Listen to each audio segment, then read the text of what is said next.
Hey guys, what's up? It's Stacking Chairs, a youth ministry podcast all about serving in youth ministry, whether it be youth group or youth camp, whatever God has you serving in, that's what we're talking about. I'm one of your hosts, Josh Balhamus. I'm joined by two good friends today who were here with us last week. Axton Bryant. Axton, how's it going? I'm doing really good this morning. I am one cup of coffee in with no food in the stomach, so I'm feeling great. You're just feeling jittery? Yeah. And we're also joined by Dylan Franklin once again. Hi, Josh. How's it going? Very good. And Kyle... You want to hear a funny story real quick, actually? I'm sorry, wasn't planned, but I was listening to an episode the other day, and it sounded really funny, and your voice sounded all funny. Okay. Couldn't figure out what was going on. Turns out I was listening on 1.2 speed, which is just fast enough for it to sound weird, but not so fast that you realize what's going on. That's funny. And it wasn't until the music came on at the end of the episode that I realized that it was playing too fast. Yeah. That's funny. All right, well, Kyle will be joining us again next week, but for now, we have our good friends here once again, and... Dylan and I recently, we were going to talk about this. Dylan and I recently were in a competition. If you don't know, a real big deal, manly competition. And I was a substitute as well in the competition at one point. Yeah. So, as well as a spectator. There is an RV park on Wordlife property here at Wordlife, Florida. And majority of the people who live here are retirees. 55 plus. It's a retirement community typically. Yeah. And but they allowed Dylan and I to enter into their shuffleboard tournament. Oh yeah. And we made it to the semifinals. And yesterday we have been taken out of the tournament. It was best 3 out of 5. And listen, if you ever tried to stand out in 80-degree sunlight and play 5 straight games of shuffleboard, listen, I like to think of myself. Football players don't even know. I like to think of myself as a competitor, but boy, was that grueling. But listen, Josh, here's the worst part. Nobody expected us to win a game. I didn't expect us maybe to win one game. We won the first 2 out of the 5 games. Oh yeah, and yesterday's game. We just nosedived off the end. Yeah, Axton, I believe. Bad. Let me read a direct quote from Axton, our coach, who was trying to help us. He said, "Oh geez, we talked a lot." He called us Muppets. He said, "You Muppets need to calm down and throw points. Don't focus on anything fancy. Throw points." See, I took that to heart. Yeah, I was I've been a coach for a while, coached the soccer team at Word of Life, and that's just how I talk to people on the team. You call them Muppets and say, hey, you need to calm down, you need to score goals. What does that mean to be a Muppet? It means whatever you think it means. I mean, do you want to be called a Muppet? No, I wouldn't want to be called a Muppet. I mean, I was called a Muppet yesterday, but... But are there worse things to be called? There are. So it's right there. Not so bad. It's just insulting. Actually, it made me laugh. I thought it was funny. That was not the goal, Muppet. You should have. Well, when it comes to coaching and it comes to leading, there are plenty of different ways that we can do that. Axton has brought to us today a new way of considering ways to lead. And however you feel about this topic is going to be interesting to kind of play this one out. But Axton did us a favor and went to ChatGPT yesterday and asked it a question. And the question was... Well, can I give the background to the question? Please, go ahead. Okay. So, as you can read... I didn't know we were going to... I'm sorry. Yeah, go ahead. Yeah. I mean, as you can read from the title of the episode... I haven't titled it yet. Well, as you can tell, so this episode, the reason that I even wanted to talk about it is because I was... getting ready to take my youth group to camp. Mm-hmm. And it was very exciting. We signed up and I did everything that a good youth leader should do. I mean, I brought it to the church 2 months before the camp. Mm-hmm. I mean, honestly, you should do it even before that, but we had the approval to go, and I had been advertising it to our students, showing videos, talking about it, having individual conversations for weeks leading up to camp. Yeah. And I was super excited. It seemed like we were going to have a good amount of people going. And then we went last year, had a good amount of people. So I was like, all right, here we go. And then the week of camp, I look at who signed up. Only 2 people signed up. And it was one girl that she could not go by herself. She needs other people there. And then it was another guy that said, hey, if I'm the only one going, then I don't want to go. Sure. And so that was very disheartening for me. Yeah. And then sure enough, like the next week I was actually gone. I was visiting some family out of town, and I get a call on Sunday from my youth leader. He's like, yeah, so nobody showed up to youth group tonight. And I was just with 2 things right back to back. I was very discouraged. And that sort of is what made me want to talk about this. Yeah. Since then, like, things are going better. Like, people are showing up to youth group. No, that's good. That's good. Yeah. We planned a new event. So that's sort of the background for why I wanted to talk about this. And so then we went to, everyone's talking about artificial intelligence, and Axton brought this idea to us yesterday and today, and we kind of talked through it. And we thought it'd be interesting to ask ChatGPT, what was the exact prompt you put? Because I'm curious. Along the lines of, what do you do in your youth group? Like, kids aren't coming to youth group? It was, what are some tips on the topic of what to do when students don't show up for youth group? Gotcha. Okay. So out of curiosity, how much can artificial intelligence really understand? And so we're going to kind of go through, gave you 10 points. It did. And we want to go through and hit each of these points and kind of ask the question. Like, I mean, obviously we believe that a human response is the right response when you're dealing with this stuff and unpacking this. But we just thought it'd be a fun little twist on asking AI the baseline of how to approach this topic. Well, and by the time, Cammie gets to youth group age, I mean, there'll be robots teaching youth group anyway. So this is really just us trying to get on the cutting edge of what's going on. You know what I mean? So. No, obviously we don't believe that to be the case. So the first, So the first point that they said was to emphasize the importance of consistency. And then it gave some points as to why consistency is important. But I would actually, what do you guys think about this one? I would agree with this one pretty handedly. Like, consistency is what keeps an audience in general. And obviously we're not looking at youth group, and we never have on this podcast, looking at youth group as some kind of audience or product or some kind of marketing opportunity or anything like that. That's not what we're doing here. And we're going to be very clear about that. Like, our goal with youth ministry is to reach youth, connect with them, share with them the gospel, and equip them to share the gospel with their friends. And it gave a description, which I'll read real quick, just because it says, consistency is key when it comes to building relationships with students. It is important to consistently show up for youth group and consistently communicate with students to build trust and rapport. And I think that last part is really key, because I know even for me, like, I came from a good home situation, but I know that there's kids who come from inconsistent home experiences. Mm-hmm. And so sometimes the people that they have at church during that 1 or 2 times a week that they get to see them are their best friends, are their the leaders, the adults that are the most consistent in their lives. And so whether you come from a good or a different, background, like, that consistency is important because it helps build that relationship regardless of the student, situation. So I would absolutely wholeheartedly agree. And, like, if I know, hey, it's a 50-50 shot whether all my friends are going to show up, then I'm less likely to come. But if I know, hey, if I want to hang out with Jimmy tonight, I got to go to youth group. Yeah.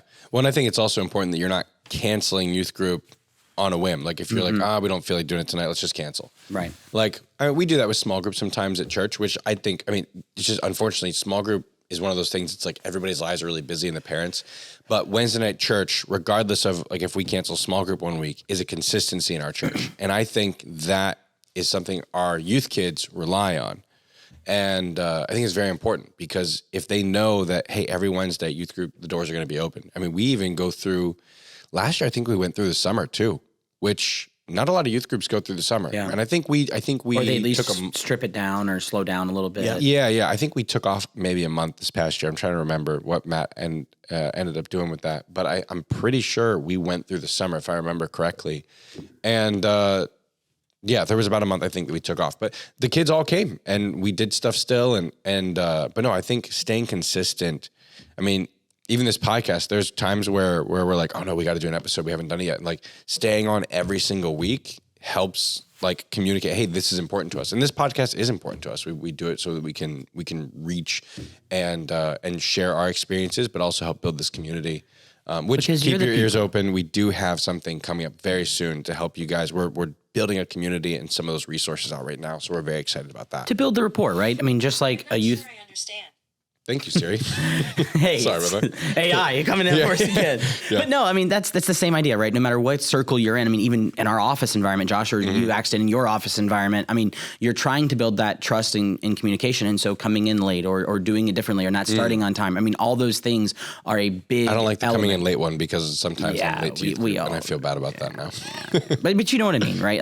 Building that consistency. And it even really goes into the second point. Axton, can we go on the second point? Or? Yeah. So, I want to hear, did you have any thoughts on on the consistency one, or is it we've kind of like? Yeah, I mean, really, to summarize, you can't really expect your students to be consistent in showing up if you and the leaders are not consistent. No, you're right. As well, you know, you you're need right. consistency from the leaders to show up, and not just show up physically, but also show up mentally and spiritually and emotionally, and like not just be there to babysit. Yeah. But make sure that you're showing up at youth group because you're there for the right reason. You're there to connect with students, build rapport, build trust. But the second point that it gives, which I like this point a lot, develop a culture of belonging. And the description it gives, create an environment where students feel like they belong and are valued. Make sure that each student feels included and has a role to play in the group. What do you guys think about that? Yeah, I mean, I think that's a tough one sometimes because there are kids, like I think that's a very valid point.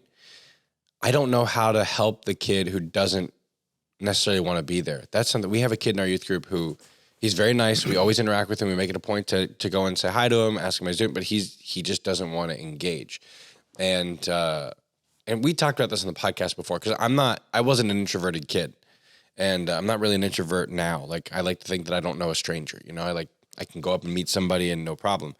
I don't know if this kid feels like he belongs or not, and that's something that like really like is a burden to me and to Matt and I when we talk about this and the others who lead to Matt's wife and Chen. When we talk about like these kinds of things, it's like, I don't know, like, does he have that sense of belonging? Does he actually want to be here, or is he here because his parents asked him to be? But he's not like, he doesn't seem angry that he's there. He's just kind of there. So how do you, like, I agree with this statement, but I don't know how to like give that to him. Yeah, I think this one is really easy to agree to, but very difficult to put in action. So some ways that my youth group did it growing up is, so we had our youth room, and in the middle of my freshman year, we renovated the whole youth room. And so we ripped out the drop ceiling, we spray painted it all black.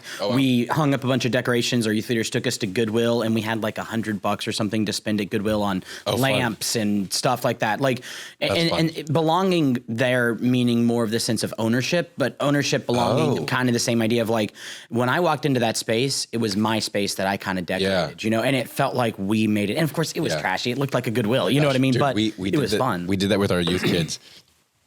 And we're all struggling. The coffee. We had them paint in the youth room recently, but we painted these old cupboard cabinets that were pink, and we painted them gray. I'm not a very patient man. It's something I have to work on. But watching like 14-year-olds like haphazardly, kind of like lazily paint a cupboard was like, I was like, oh my gosh, this is driving me crazy because it's like they're missing spots. It's dripping everywhere. Yeah. And Matt was like, he's like, hey man, it's the youth room. It's not a big deal. And I was like, you're right. It's not a big deal. It's fine. But I'm like seeing it, and I'm like, let me help. Okay. No, you're fine. Yeah. This is what it's like whenever Josh tries to help you with something on the computer. Same thing. It's just like, wait. Yeah, no. But to this day, if you open up the cupboard, there are spots where, like, when you open the cupboard door, there's still a strip of pink where it wasn't painted. But you know what, Josh?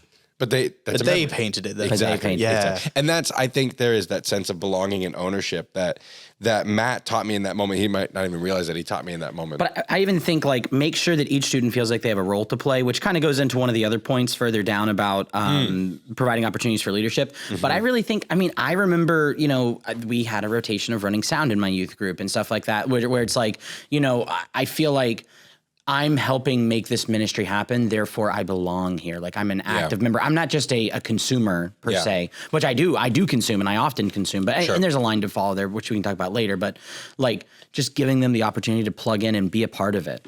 I think that's awesome. Yeah. I mean, I don't want to get ahead of ourselves though, but I think a key thing when it comes to developing a culture, like that's not something that happens overnight. That's not something that happens relatively soon. I mean, there are books, there are classes, there's long discussion on how do you develop a culture, not just within a youth group or a church, but within anything. So building a culture is hard. It takes time. Yeah. But a big part of that, which I think goes into this point, is, you know, creating an environment where students feel like they belong and are valued. So different students feel valued in a different way. Sure. Which goes back to, you're talking like, I have this student, which I don't know how to connect with him. the way that he feels valued may be very different than the way that another student feels. Agreed. What's your student's value language? Ooh. It's like love No, but I language. mean, it's the same, similar idea. I mean, you know. I think it might even be, maybe even exactly the same idea. Yeah. Like, I mean, I don't think they're really different. Value and love, like in this situation. Like, for example, the most valuable thing to me that expresses value that someone could do is just compliment something I've done. But like, for example, if someone compliments my taste in music or like the way I dressed or something like that goes so far. Yeah. Words of encouragement. Yeah. That would be hard Whereas for like you to get a quality time, compliment on those like, things. you know. Okay, yeah. Sorry. I was just throwing a fake one. I'm sorry, Dylan. You dress very well. No, and you it's have fake. You Fake. do have good taste in Fake. music. Thank Yesterday we listened to medieval versions of rap songs. So that was actually pretty funny. Yeah. But anyway, If you're looking bardcore, it's amazing. Look it up it on was pretty YouTube. cool. Yeah. Anyway, so but no, so you make a good point though about that people have different ones, but how do you interact? How do you do that? I mean, I know I'm going down a rabbit trail, but I am curious. How do you give a sense of belonging? How do you connect with the kid who doesn't have the same personality as you? And like, I mean, I can interact with the majority of the kids in our youth group in that way and be like, hey, even one of the other kids who is very introverted, I can go up and I say, hey, how's it going? And I say this person's name. And like, I kind of like, we like have this little bit back and forth and I can still interact with them. But then there's this other kid who's just very quiet and I'll say hi, but he doesn't want to engage. And I try and like make that connection. Does he prefer that I just connect with him and then give him space, or should I try and like sit down and have a conversation? So as somebody who my entire job currently, like my job, is connecting with potential college students. Yeah. A big part of my job is, connecting with a student over a phone and then figuring out right then and there, what kind of personality do they have? What kind of type are they? Because if you go to somebody that's like really energetic and you try to match their energy, like that's going to be really good. But then in situations where a kid that's like not very energetic, very reserved, there's a different way to go about it. So there isn't a one-time fix in those situations. I think that it honestly, it takes, I don't want to say a lifetime, but it takes intentional practice, time and effort to work on how do you connect with those students. And I would say that if you can't maybe have that sort of connection where like you're best buds with them, then it's super important that you're then still speaking truth into their life. Yeah. Like don't let your lack of a friendship with them be a reason that you don't speak truth into their life. I like that. That's good. Let's take this moment to move on to the third point, which is and really the third and fourth one kind of go together. They do. Yep. Oh, you're right. Yeah. So let's do those together. So using social media and personalizing your outreach. Well, they kind of go together, but they're two different things. So communication, we'll call it that. So communicate with your students, one through a generalized social media, and then one with personal interaction, either through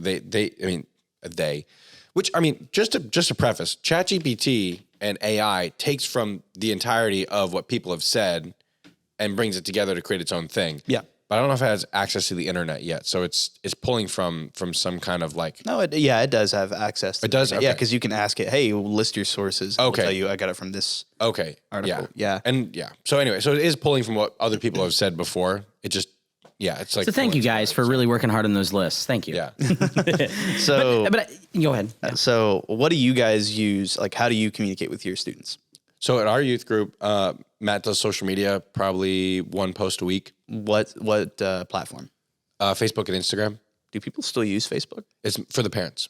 Oh, so the parents are on Facebook and then the students. But even I don't think really our students. I think it's mostly our parent communications through social media, and then maybe a little bit with our kids as well. The majority of their communication now isn't even on Instagram. It's really through Snapchat and like things like Be Real, but that's not really communication for them as much. It's Snapchat is where the majority of our guys. Actually, a lot of them don't have phones anymore. We actually had a parent they don't have phones anymore at all. They ended up taking the phones away and saying like, hey, we're not going to have our kids have phones for a while, which I thought was Probably really smart. Yeah, I actually really applaud that. Like, I think it's just like, they're like, hey, they don't need this influence in their life at this age. Like they had them for a while and I would text with them, like obviously with their parents' permission first. And like we built a connection and we'd do stuff all together and I text them about things or whatever. And then one day I was like texting them or I texted them and nothing. And then I texted their dad, and he's like, "Oh yeah, they don't have phones anymore, and we're just taking some time away from them." And I was like, "That's actually really cool." Like, especially like today's day and age, there's so much. The most depressing thing I get notification on my phone is how much time I spent that day on my phone, or my average for the week. And so, no, I really applaud that. But you can use social media. We use social media mostly to communicate with parents, or to say, hey, don't forget, like they'll do a picture and say, hey, this past one was like, we have good times playing games, but we're going to, more importantly, we spend time in the Word. It was something along those lines. Yeah. And a picture of us playing a game. And so, well, I know social media because that's my job, kind of. But like, creating and advertising and doing things like that, I think. But see, you just hit something. And I want you to go with this thought, as you said, advertising. So expound on that. Mm-hmm. Advertising. Why are you advertising to your youth group? And define the word advertising before we unpack that more. So I want you to hit so advertising in my mind is twofold. So in general, especially with youth groups, or even for us with like our Bible Institute and stuff like that, we always have two audiences. We have our internal audience and we have our external audience. So our internal audience is people who are already bought into the product. So in this case, your youth group, right? So these are the students who come, let's just say 3 out of 4 weeks in a month, or, your consistent kids, right? And then you have your external audience, which would include the kids who come once a month, or that come very irregularly, or students, friends of your students, right? Like the second step, and people that you're trying to draw into the church. So advertising is really to both of those audiences, but differently to both of those audiences. So for example, like if you're just trying to reach your parents, Facebook, stuff like that, like whatever your parents are, I think our church does emails and texting with parents is the main way that we do it. I'm not involved with that too much. Sure. But we have an Instagram, and the Instagram there is mostly just pictures from the service, which is really just kind of, on Instagram especially, like let's say, Josh, you're 16 years old and you're trying to invite your friend to church. Sure. A great way to do that would be, hey man, like you put up a post that says, hey, we had a great time. See y'all next week, right? It's a picture of the youth group hanging out, playing a game, doing something, right? You can send them that post on Instagram. You can send that to your friend, and you can do that. That's great advertising, right? So I think the two ways that you can really utilize social media is both showcasing what God's doing, which doesn't always have to be like, a Bible quote or a message or something, but just showcase the fun, showcase the environment, showcase the belonging that goes on there. Yeah. But then I also think you can do resources. So that's something that, especially for our camp, as well as for Bible Institute and other products we're really working on, is what we put up on social media. We want to be a resource for students to use to either invite their friends to the specific event, or to help them in sharing the gospel. So one of the things we do is, for example, posting quotes from the message, or posting Bible verses, or posting things like that. Like providing resources for people to share with their friends. So I think those would be the two best ways to do it. As far as platforms, I mean, the moment I say a platform, it's going to be irrelevant the next month. So, personally, hey, but texting works. Find what's working with your students. And I think it's important that like I just wanted you to be intentional about differentiating the whole idea, or I guess expounding on what you believe advertising is, because it's easy, especially in the modern church, where church is a production. And obviously that's not something, I say obviously, I'll let you know, that's not something that I really want to be like a part of, like my mindset. Right. Like that's not the purpose of me going to church, is to have some production. Obviously, we want to build relationships. We want to share the gospel with our students. We want to equip them to share the gospel. It's discipleship. And so I think as long as we're very intentional about saying, hey, what's our purpose behind advertising? It's the same reason as we say, what's the purpose behind this podcast? Same reason we say, what's the purpose behind our youth group? We have purpose behind it. And no matter what you call it, as long as that purpose lines up with scripture and lines up with the intention of why you are sharing what you're sharing, then that's good. We talked about that a lot more in the first episode that I actually got to be on, where we're talking about the intentionality with showcasing what God's doing, doing that. Absolutely. And of course, no matter what scale your youth group's at, God's always doing and moving and showing something, right? Yeah. So you always have the ability to do that. And it's so easy these days just to take your phone. Even the crappy phones today will do good enough to be able to showcase what God's doing. So take some time, learn it. And it can be, even bad social media is better than no social media. Like you can still post and show what's going on and just get your students involved. And hey, a great way to pull in some students, have them help you with the social media.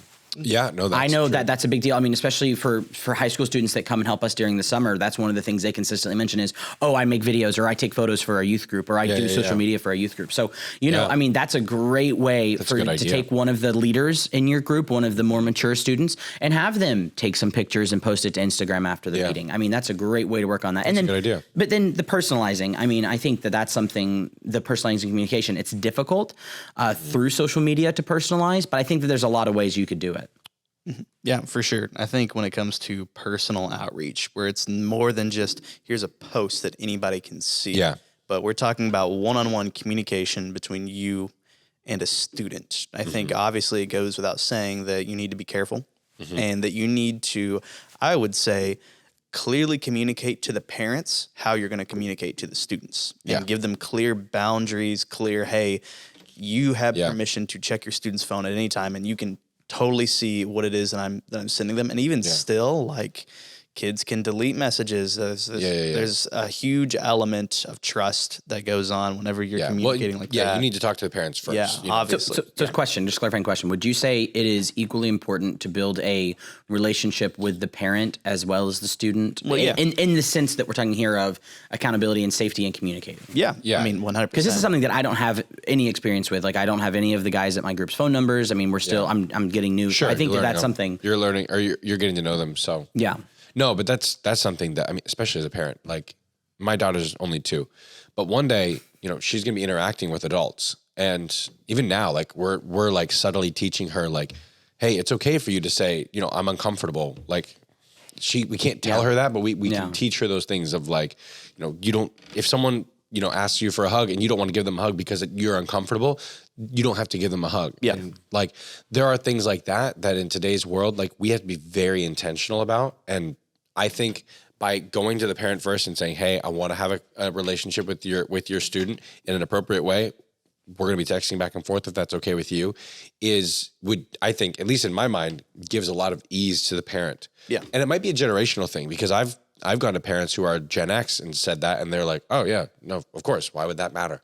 Yeah. And then a millennial parent would most likely say like, hey, you know, like if you're going to be texting my student, please, you know, connect with me first. And I mean, it's that's me. societally That'll be me different. too. Like I'll be a millennial parent in that sense. I mean, I'm a millennial, so I'll say like, hey, I want to have these boundaries. I want to know who my kid's talking to and why and what they're communicating, especially with the unfortunate news of when we hear about like youth leaders and stuff building inappropriate relationships with kids in a youth group. Like that's something we have to, as youth leaders, fight and set up boundaries for so that it can't even be said of us that would be true. Yeah. So I think a practical tip for that, if you do, when you need to set up those boundaries, is give yourself quote unquote office hours for texting.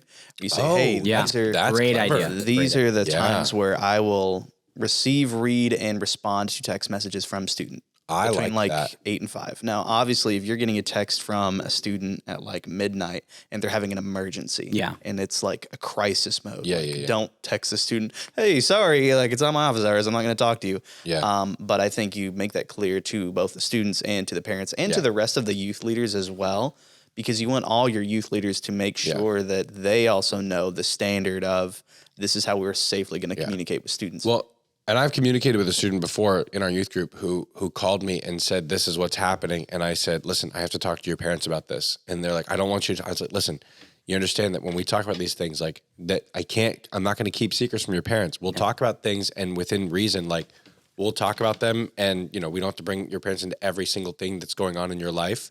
But if there's something that I think is a danger to you, and I prefaced with this when we started this relationship, I said, there are things that I will tell your parents about because I want you to be safe. Do you understand? Yeah. And like they understood that. And there were been times where I had to talk to the parents and say, hey, this is what's going on. Like, I hope you're aware of this kind of thing. And like, you have to build that relationship. And the parents trusted me then because I built that relationship with them. And then the kid also trusted me because I was transparent with him of, hey, I am your friend, but I'm not going to like hide things from your parents with you. Like that is not our relationship. And he knew that from the beginning. So jumping back to the high level here, the specific way it says it here is this can show students that you care about them personally and are invested in their lives. And I think, whatever way or method or form, I mean, it says like write notes, handwritten notes, which, Sure. or, whatever. But I mean, especially in nice. larger youth groups where, let's just say there's a 1-to-5, 1-to-6, 1-to-7 leader to student ratio. I know this could be very helpful because for me, like I always associated my youth leader, my youth leader was just as important to me as my youth pastor because my youth leader was the one who was connecting with me individually. Yeah. And so for me, this is something that I think could be very important with the boundaries and parameters that we're talking about is entirely vital. Yeah. No, that's good. So what do you say about going on to the next one? Because this one, like, I want to talk about this one. Yeah, I know. We were talking about this one. You guys were like, I don't know if I like this. Or was this the one? This is the one that I said, I don't know about this one. I think we might disagree on this one. I'm excited. Then we don't disagree. We'd have to make this a 2-part episode. We don't disagree on this show very often. So let's hash out the next one. Actually, you want to read it? Yeah. So number 5, provide opportunities for leadership. Give students opportunities to take on leadership roles within the group. This can help them feel more invested in the group and encourage them to attend regularly. Mm-hmm. Excellent. Give your wrong opinion first, and then just kidding. Here's my initial thought: if you have to give somebody a job to get them to come, then they're not coming for the right reason. And that's an interesting thought. But I think it still goes back to, and we talked about this a little bit before the episode, so don't think that X and I are like at odds with each other or anything. We talked about this before in the show of like, hey, giving somebody a responsibility or something for them to lead in gives them ownership. We just talked about this earlier in the show. Yep. And so when I was in youth group, I was part of a student leadership group. We'd go into a Bible study at like 6 a.m. Before school. I think it was once a month. And honestly, as a 16-year-old, getting up at like 5 a.m. to go and do this thing was the worst. It was awful. I hated it, but I loved it because now looking like I didn't even realize I loved it at the time. But having a leadership role, yes, it's a job, but I think mankind has always been given jobs from the beginning of time. I mean, Adam was given a job the moment he was created. Eve and him both given jobs the moment they were created. I think by giving work to people in your youth group, you give them an opportunity to serve and to minister alongside you and give them ownership in the same way we talked about before. Could I make a quick counterpoint? Please, that's the best part about this point is that we have slightly different opinions on it. So the reason that I think my view is skewed on this is because I was in our youth group, we were kind of struggling with consistency with the youth leaders showing up. That was something that we were definitely struggling with. So my first thought, because I came to my pastors and I was talking with them, said, hey, what can I do to get more consistency with the volunteers and with the leaders? And my first thought was, they just all need a job. Like we need a person to do tech. We need somebody to do games and give them all where they feel like they have to show up. Yeah. And they said, no, their very first responsibility is the students. That is their number one priority reason to show up, not to do tech, not to do whatever. Yeah. But like the students needs to be their number one priority. And obviously relating that to students, how do you encourage consistency with students? Don't get me wrong. Like, yes, you should, students that want to lead and students that maybe don't know that they want to lead, like, yes, you should 100% give them opportunities. But for the students that maybe that aren't like showing up consistently, that don't show an interest in being there, I think first you need to develop the importance of youth group and the importance of God's word, the importance of prayer, the importance of community first before giving them an opportunity to serve. That would be what I would say. And I would agree with that up to a certain point because I see it almost like a notification, all right? In the morning, I have a notification that pops up from the Dwell app, which if you guys don't know about Dwell, it's an awesome app that was suggested to me by someone in my church. It's an audio Bible, but it's very, very good. Like I love it so much. And it's a yearly subscription thing. And I wasn't using it very often. And then that made it easier for me to not spend time in the Word more often. So what I do is I put up a notification. So at 8 a.m, like when I'm on my way to work or whatever, that notification pops up. And then I can click on it and it reminds me to listen. And it tells you got to go dwell. Yeah, exactly. Go dwell in the Word. So, but I think I almost see I guess maybe it's not a great example and maybe not a perfect analogy, but when you have something that's popping up to remind you, oh, I need to do this thing. It's like a notification, but I think a responsibility is an even stronger notification. It doesn't matter. I think when you're setting up good habits, I think it doesn't matter. I shouldn't say that. It does matter your intentions, but I think having those helps set that habit. Do you guys see what I'm saying? To go to an extreme, like the classic example is like rehab for drugs, right? It's like, okay, somebody who willingly checks in, like they take themselves to rehab, is more likely to take the training and not come back than somebody who is taken there and put in it forcefully. Forced to go, yeah. Sure. And I know that's an extreme example, but in my head, I think that's kind of what you're saying, or what we're talking about here is like, yes, in a perfect world, we would have 2 girl and 2 guy leaders who are not parents of students or something, or they are, or whatever, but they would come and they would be there and they would just want to be there to serve. And hey, okay, this week this guy's playing games and stuff. Like that's the perfect world, and we would love to have that happen. And even like honestly, me and Allison, like my fiance, soon to be wife, we started getting plugged into this church, but we went with the intention of, hey, we want to serve in our local church. So whether that was going to be on the tech team or in the serving ministry, they had a need for female leaders in youth group, and so they let me tag along too. But in reality, like we're getting to help out and we're getting to pour in, and the fact of it is that we were there because we wanted to do that. And of course now we're getting more responsibilities in doing that, but that's not everybody's journey. But I think it's also different. Students and leaders are different. Yeah. 100%. Like when you're looking for a volunteer leader, I think first and foremost, you're not looking for the guy who you have to force to come to youth group. Like you say like, hey, your number one priority is to come and minister to students. And if you're like coming in and you're just doing your tech job and sitting in the back, I don't want you helping at my youth group. Like if I were the youth pastor, I wouldn't want you coming unless you can like change that mindset, because I want you there intentionally going and discipling and ministering to students and being ministered to as a result, because you're going and doing the thing that you're supposed to be doing here. That should be your intention of being there. Well, then let's make this about the student. So that's my next point. A student is coming to be ministered to and then also to minister as well. But just getting them in the door and giving them responsibility and giving them ownership can take them from that point of just, hey, I show up because my parents said to giving them a little bit of purpose, to then giving them an opportunity of, once they feel like they have purpose, getting them to that next step. And then over time, they have this job, but now they're also like realizing how much like more there is to ministry, and not just filling some task, but filling that task is also ministry. You're giving them a ministry opportunity. So that's where I would say like, I think I disagree. I think I would firmly say like, I think giving your students a job is not a bad, in fact, I would say it's even a good step to getting them to wanting to be more involved. And I would disagree. So caveat here, and then this is my stance on it, I guess, is that I know for me, I was the kid who, let's just say, 3 Sundays out of 4, or maybe even 3.5 out of 4 on average, I was in the tech booth working every Sunday, which was great. And it made me feel belonging, and I enjoyed it. And it gave me a sense of, hey, I can do something to help the church happen. I belong to the church. But it also let me hide up there some and sort of detach during messages and stuff like that. That's entirely fair. So my 2 caveats are, number 1, it has to be the right student. For those leadership roles for many different reasons.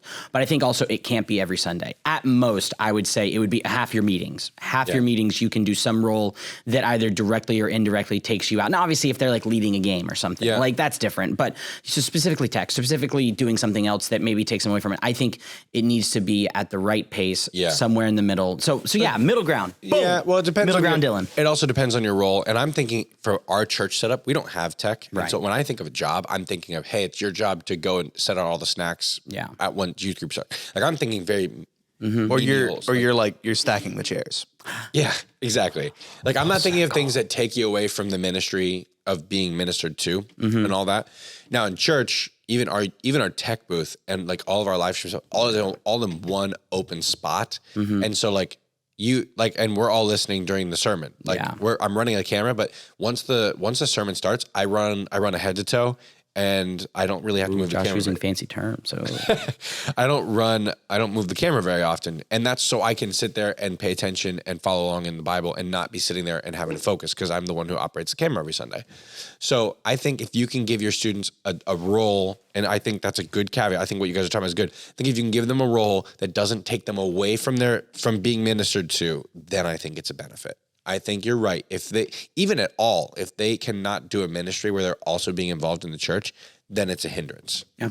Yeah. And I would agree with that. Yep. And then where I stand is I think before you get them serving, like you need to get them in a position to serve spiritually. And I think you're right about that. That's sort of where I'm at. So at this that's point, good. That's a good point. Dan, Hey, 45 minutes. We got to speed run the rest of this. Oh wow, we did get Or part 2. Come on, Josh. no. We'll get through the rest of it here. So that's a good thought. So the next point is even more interesting.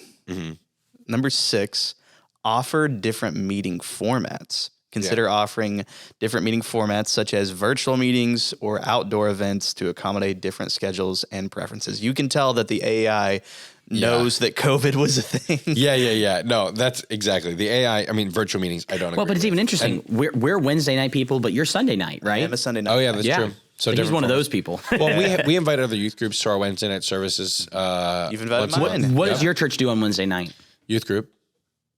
Oh, right. What's the Sorry. question? Sorry. Does your church do something on Wednesday night, Axton? I was like, Well, no, they have small groups. Small So we have groups. small Okay, groups okay. throughout the week. and those then small groups are Sunday. like family groups or? Yeah, so like youth Yeah. are going to those small groups. Yeah, but Yeah, with yeah, their yeah. family is the Yeah. Okay. No, yeah. Well, we have a bunch of stuff going on simultaneously on Wednesday nights. I mean, we have a large children's program happening. Actually, way more kids than come to our youth group. Like, I would love to. We should have them come sometime and talk about like their like club that they do on Wednesday nights. Like, just it started and it's just exploded. We have like 50 kids or whatever coming. It's insane, something like that. But yeah, no, I think. I don't know Like about offering the different whole, formats. I don't agree with like switching. Hey, to a virtual message one. us. We'll put up a poll. Okay, are you Sunday night? Are you Wednesday night? Are you something else? When do you have your weekly youth meeting? I'll put a poll on Instagram once this episode goes live. So as far as like virtual meetings, I mean, I don't know that I would do like if you Zoom the service. I wouldn't go. Yeah, Live don't go. stream. Yeah, that's where AI is going to fail us here for sure. I don't know about that one. Yeah, no, I don't agree with An that. at all. interesting concept. So in one of my classes that I was taking over at Trinity, the question, we were defining church, and the professor said, could, under this definition of church, which I forget the definition, I'm not a good student, can a church function biblically and healthily if it was fully online? We've talked about this. I mean, before. yeah, I don't want to like rock a boat too much, but no, I don't believe so. Like even if like, I think temporarily, like especially during Yeah. COVID, like extra circumstances create like well, external like new needs but no, I don't think of a church. Like, I have people all the time in my neighborhood. I've had neighbors say, like, I was driving to church one morning, they were all out talking, and I kind of stopped for a second, like rolled down my window and said good morning to all of them. And I said, what? I didn't get invited to the meeting of the minds? I was like, you guys got to schedule these at different times. Like, just kind of joking around with them. And they're like, oh yeah, something about, I don't remember what I said. I said, oh yeah, I'm on my way to church. And everybody immediately like jumped in and said like, oh, like I watched church online this morning, or oh, I did, like I'm gonna go to church. I went to church last week. Like, everyone threw out a reason why they weren't in church that Monday. And I was like, I wasn't trying to guilt anybody. I was just making a passing comment. Like, yeah, I'm on my way to church. I'll see you guys all later, kind of thing. And like the first thing I said is, oh, I'm online. I'm doing it online. In that moment is when I really solidified of like, I don't think if you're just going to church, unless you're a shut-in, like you can't get out of your house, you're very sick, you can't really travel. That's the reason we live stream our church, is for our people who can't be there. Yeah. Like we're not doing anything fancy with our live stream because it is for the 7 people who watch it on Sunday. Like, that's it. Like, that is a ministry to me. Like, we have 4 people in the booth and 2 of us are working on live stream for that reason, for those 7 people. That is my mindset. We're ministering to them. Yeah. but that's not your church's only ministry to them. Exactly. And There is a follow-up. There's a weekly visit. There's a something, right? Shut-in ministry. Way more going on than just that for our people. Well, but I'm saying specifically for those people who are on the live stream, Yes. you'll have a shut-in ministry, or something similar. Yeah, like to that extent. Yeah. Yeah. So, but that's my point, is like, we can't have a church just online. You can't. Like, you have to come together. You have to serve together. You have to reach people. Like, you can't just do it online. Yeah. I mean, yeah, Or do you disagree? That tends to be where I line up. Nice try, ChatGPT. But I think there is an element here of like, for example, every area is different. Every youth group's different. There could be a reason that you need to have it on Thursday night, whatever. Your local baseball league has matter. stuff, you know, but I mean, I'm saying like for example, if the question here is, I can't get people to come to my event because it's on a Friday night. Well, everybody knows that unfortunately Friday night is football night or Saturday night is football. Like you have to realize that when you're scheduling stuff, unfortunately youth group events don't always get top billing. You just like opened up another one, which is the whole of like, I've heard the reason of like, hey, then it's not their priority. Oh, if they have a thing on this night and they're not willing to come to youth group instead of doing this thing, then youth group's not their priority. Right. Which there is some truth to that. But I would also argue, don't make it more difficult than it needs to be to spend time together as a church family. Like if you know, hey, everybody, this town revolves around high school football and everybody in our youth group is on the football team. And we say, you know what? We could have youth group on Wednesday night, but we're going to do it on Friday night anyway. Like, do you know what my youth group did? We went to the football games. Yeah. No, I was That's a great idea. I was homeschooled and I went to the high school football games. Yeah, no, and we're going to do that. We have one of the kids in our youth group who's on the soccer team, and we're all going to go. Yeah. Plans to go to one of the soccer games here, and like I think that's very important. Ministry doesn't happen in the church, only in the church. Yeah. Not not contained by the walls of the youth room. Yeah. Amen. That's a good one. So looking at the rest of the points, Yeah. I don't want to rush through them. I would opt for a part 2 to this. Yeah, what ChatGPT says about youth group part 2. That's honestly what I would opt for. Okay, all right. I mean, these are all good. Here's the thing, and let's preface let's postface. What's the word for that? Preface, it's fine. You can't preface if it's after. Just say what you're going to say, and I'll tell you what the right word is. I like postface. Yeah, let's postface this. All right, so postfacefully. I think that's a word. Like, obviously, we're using this as like a tongue-in-cheek tool almost to say, like, you know, what does ChatGPT know about youth ministry? But it created a good conversation. But it creates good conversation. So I do want to say, like, wholeheartedly, especially from us here who are on the show, is ChatGPT, any AI format is not the place you should be going to get theological truth from. All right. If you're going and teaching something, you should be spending time in the Word. Go to reputable sources, you know, and use the right tools. Yeah. ChatGPT is a fun tool to use as a starting point for some conversations or some ideas and things like that to get your ideas jogging a little bit.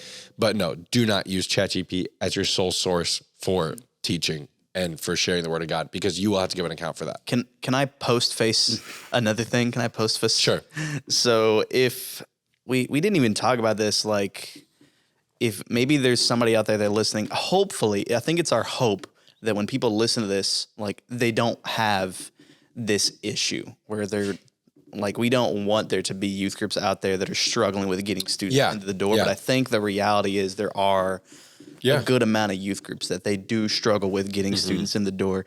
And I kind of wanted to maybe even talk about this in a later episode, but like, why is that? Why don't students come in on a Wednesday? And so and even to drop it down super practically, right? Just looking at this list to summarize, right? So specifically speaking to the youth pastor that at whatever scale, if it's you have 5 and you want 10, if you have 20 and you want 50, whatever. Or if you have one and you want 2. But I'm just saying, also need to ask why. Right. Why do I want to go from 5 to 10? Why do I like if you don't know why you want more kids in your youth group, then you're just pumping numbers. Like no, you need you need to know your purpose. But to kind of wrap it around, right? To postface this whole conversation real quick. Emphasize the importance of consistency, right? I mean, if you're not being consistent, you're not going to be able to deliver a consistent experience. Your kids aren't going to come consistently. So, hey, maybe that's the first thing you need to tackle. Number 2, develop a culture of belonging. Do your students, when they come, do they feel like they belong there, or is this just an event that's going on that they're attending? What are the steps you can do that? What can you do with that? 3 and 4, use social media and personalize your outreach. If you're not actively trying to communicate with the students, then it's going to be difficult to make them want to communicate with you. If you're not actively reaching out, if you're not getting yourself in front of them where they are, then you're probably not going to be able to draw them in and attract them to the youth group. You're not going to enable them to help their friends to come to the youth group. Number 5, provide opportunities for leadership. No wrap up on this because I don't want to pick one side, but hey, maybe the solution is to either get them more involved or to get them less involved. refer to that section for the answer. And number 6, our final point is offer different meeting formats. But really, that one's just saying, hey, look at your schedule, plan it out, and look at all of that. And hey, we'd love to help you. We hope that this is a help to you. And I know it's honestly been helpful for me. So to Post Malone this. Really sold out all that laugh there, Dylan. God. Reel it back. Yeah. Right, so, I mean, no, you're fine. It's fine. and this is not every church has this view, but this is in a previous episode. I don't think you quantify success in youth ministry by how many butts are in seats. No. And I don't think at the end of your time on this earth as a youth pastor, God's not going to ask you, all right, what were your numbers? Yeah. How many people showed up? How many people did you minister to? Yeah. You know what I mean? Like, that's not going to be the question. I think, what do you think the question's going to be? I think it's, how intentional were you with your time? How often did you share the gospel with the neighbor who's a pain in your butt? How did you shepherd your students? How did you lead students? How did you disciple? How did you handle the situation in front of you? How did you teach the students in your youth group to minister to those in their life and to share the gospel with those in their life? Like, it's going to be quality of what you do and being intentional about being sold out as a servant for Christ. That is our purpose on this earth, is to be a servant for Christ. Yeah. If at any point you miss that and you say, okay, well, I can be a better servant if I have 30 kids in my youth group than I would be if I had 15 kids in my youth group. But yeah, you might reach more people, but only if you're reaching them with intentionality. And if you get to a point where you say, hey, there's 15 of my kids who are sold out for sharing the gospel, then I guarantee, I'll throw all these tips away for a minute. I guarantee you the Lord will multiply. Yeah. And all these tips are great little tips to help you be more intentional, because you need to be intentional about doing things. You can't just kind of like willy-nilly just not plan anything. But if you are intentional with the 5, 10, 15, 2 kids that you have in your youth group, the Lord will multiply that ministry because he wants to see people reached with the gospel. Boom. That's a mic drop. 50 kids in a daycare won't learn as much as 10 kids in an intentional, biblically driven youth group. Boom. Yeah, no, and I think so. If you do not have the quality, then the quantity does not matter. No, and that's the thing. You need to scale up your ministry slowly and intentionally when it warrants it. Yeah. And we give these tips, and because we're kind of like doing the whole thing of like, oh, what's ChatGPT say about it? But like, these tips are useful. Like, you can still use these things and still believe this last statement that we're making. Run them through the lens of Scripture. Yes. And through the filter of Scripture. Yes. But yeah. Yeah. Amen. No, absolutely. Okay. Well, we'll do the rest of these in another episode. It might not be next week. Maybe it will be. We'll see what we end up doing here. Kyle should be back next week. He's had a very busy schedule. And jury duty. And jury duty. Yeah, the guy can't catch a break here. But for now, we have a good question real quick for small group. And the question is, gentlemen. Dylan's got the question. No, Dylan has a question, but he told me I ahead don't of want to time. post face it this. Go ahead, Josh. You don't want to Post Malone this? Okay, go ahead. What was your favorite youth group snack growing up? I love snacks. Who doesn't love snacks? So this is not. Can I give a different answer to the question? No. Too bad. You haven't given one yet. So obviously like pizza, but we are actually pizza? Why? obviously pizza. Pizza's good. All right, love pizza. Love the za. Pineapple, all good. But what we're doing this upcoming week for youth group, because it's March, we're doing a March Madness thing. And oh, nice. If you're watching this, listening to this, like, please steal this. We're gonna do a bracket on the best nugget sauce. So we're gonna go out. That's been a huge trend right now. Have you seen that in the stuff you can use group? Yes. So we're gonna go out. We're gonna get this a big tray of chicken nuggets, and we're gonna get a lot of different probably just the cheap stuff from like Wendy's. Okay. Whoa. From Wendy's. Yeah. Wendy's is the good stuff. What Yeah, are you okay. talking about? So Schwassam sauce. Sure. Okay, but I'm not talking about sauce. I'm talking about the nuggets.